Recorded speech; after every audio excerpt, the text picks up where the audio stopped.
25,000 కిలోలు. అది మరి హెరాయినో కొకైనో ఏదో అది ఇంకా నిర్ధారించాల్సింది ఉంది. ఎటుపోతుంది ఈ రాష్ట్రం, ఈ దేశం?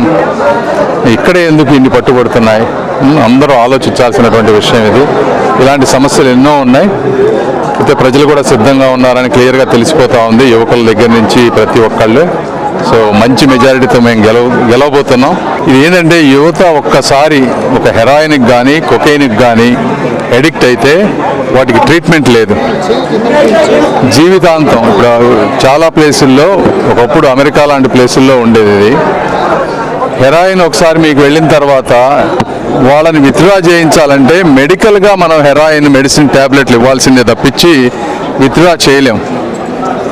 సో మీరు పోయిన సంవత్సరం ఒక అమెరికా నగరంలో చూసుకుంటే ఈ మత్తుబందుల బారిన పడి 1,00,000 మంది చనిపోయారు.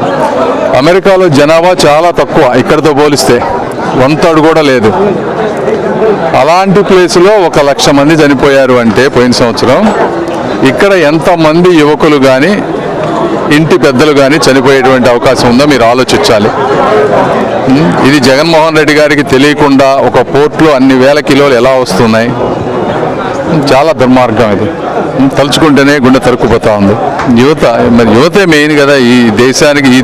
మనం అందరం ఈరోజు గొప్పగా చెప్పుకునేది ఏంటి? భారతదేశానికి మాకు యువత ఉంది అనేదే కదా మనం చెప్పుకుంటా ఉన్నాం. మరి అలాంటి యువతనే ఈరోజు కలుషితం చేస్తూ ఉన్నారంటే ఇక మనకున్న సంపదే పోయినట్టు కదా. కాబట్టి అందరూ అర్థం చేసుకుంటారని మేము అనుకుంటా ఉన్నాం.